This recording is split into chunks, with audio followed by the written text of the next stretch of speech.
After hours. It was around midday when the call came. My manager at Target was wondering whether I could work that night. The store had been understaffed recently since many of my coworkers had left town. I didn't think much of it at the time.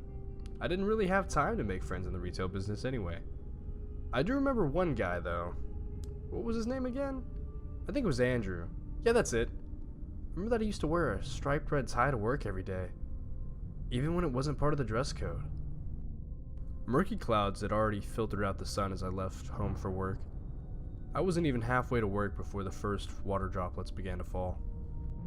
I parked my car one street down from the shopping center and ran to the side entrance to escape the rain. Entering the store, I was bathed in the artificial white light of the hundreds of fluorescent bulbs above. The light was welcome, but the air around it had been stale. Oppressive feeling to it. I know that sounds strange, but when you've worked in a department store for so long, the environment feels extremely unnatural. It's as if you're being completely isolated from the outside. The warm and filtered air doesn't quite fill your lungs up, and the plain white interior forces an abnormal feeling of cleanness. The first thing I noticed as I walked around the store was that it was completely devoid of sound. There was no music playing in the background, no sounds of people walking around and talking. The room was still, almost as if frozen in time. The store should have been open still for another hour or so, and yet there was no one here. I decided to go to the employee reception and find my manager. I opened the fire exit door and stiffened as it loudly snapped shut behind me.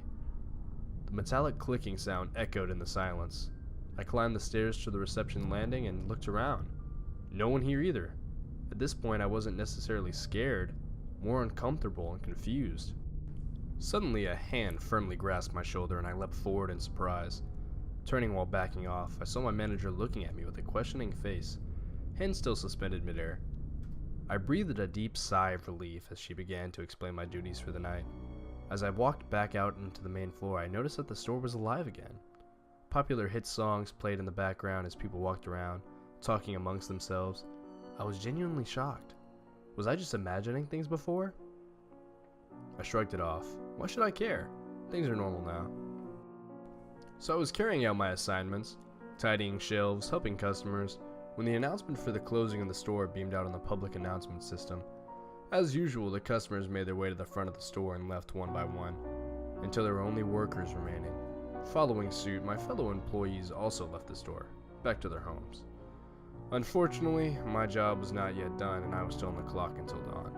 In spite of this, I moved to the bedding section of the homewares department with a hunched back, letting out a long and silent yawn. What I saw when I arrived astonished me. A whole aisle of quilts and blankets had been trashed.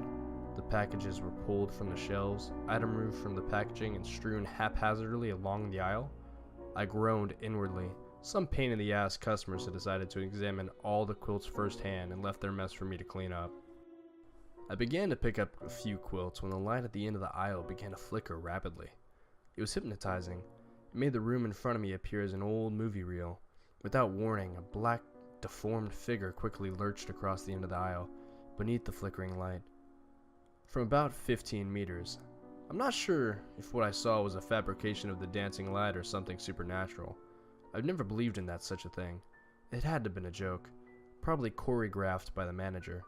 I blinked a few times and rubbed the sleepiness from my eyes, dragging my hands down on my face, pulling on my cheeks. I reopened my eyes. As my vision focused, I saw the clutter before me had ceased to exist. All of the stock was neatly packed on the shelves, blankets were folded precisely and stacked symmetrically. At the far end of the aisle, the light was no longer flickering. Its bright light reflected on now, a clean white tile floor. Everything was back to the way it should have been, and yet, it seemed all wrong. Once again, it seemed that something impossible had happened right before my eyes with no logical explanation. I was definitely worried now. I reached to my pocket for the company phone to call the manager. I dialed the 3 digits and held the phone to my ear. I was expecting to be an out of service or out of battery, as the cliche in these kinds of situations, but to my relief, the ringing sound played.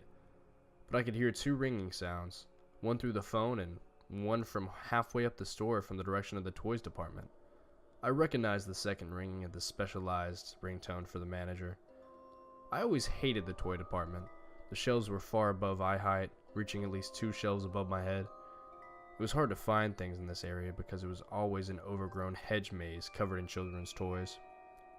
I began to move quickly towards the sound of the ringing, hoping to catch my manager busy at work. I walked along the far end of the rows and aisles, head tilted looking along each one until I found the source of the ringing. I stopped towards the center aisle when I saw it, a large pool of red further down the passageway of shelves. Off to the side was a phone, slowly moving around as it vibrated. It too was covered with the red substance. Subconsciously, I started to take baby steps towards the large splatter of red, torso leaning away, ready to run at the sight of trouble. As I got closer, I noticed that the red liquid continued along down the aisle and around the corner, as if something was dragged through the initial pool. At this point, I knew it couldn't have been a joke anymore, and my natural instinct to stay out of dangerous situations kicked in.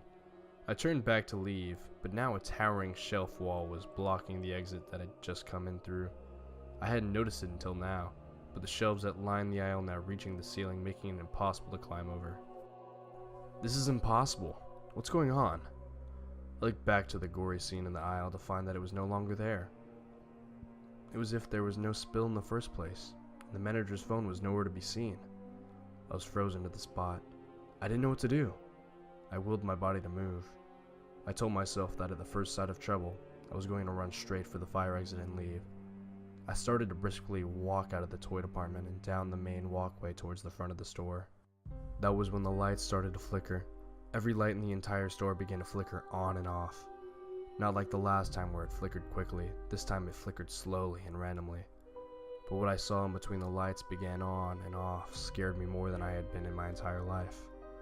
The distorted black figures were surrounding me. There had been at least 20, shuffling and hobbling in random directions around me. I was able to see what they looked like up and close. Long dangling jaws with misshapen and crooked teeth. Their arms hung out in front of them, knuckles dragging along the ground as they limped around on stick-like legs. I could only see them when the lights were off. It was strange. One second they would be engulfing me, and the next they would seem if they were not even there at all. That was when the lights began to shut off, one by one, row by row. Starting from the front of the store, the lights began to go out as if someone had knocked over a long line of dominoes. I started running towards the back of the store where the lights shone brightly, illuminating over the increasing darkness. I was in an adrenaline-fueled panic as I ran to the back of the store. With my back against the wall, I watched as the last row of lights went out, until the last light directly above me was remaining. It was as if I was on a stage, a single spotlight shining down upon me. I looked out at the audience of disgusting and hideous monstrosities as they surrounded me. I took a deep, slow breath.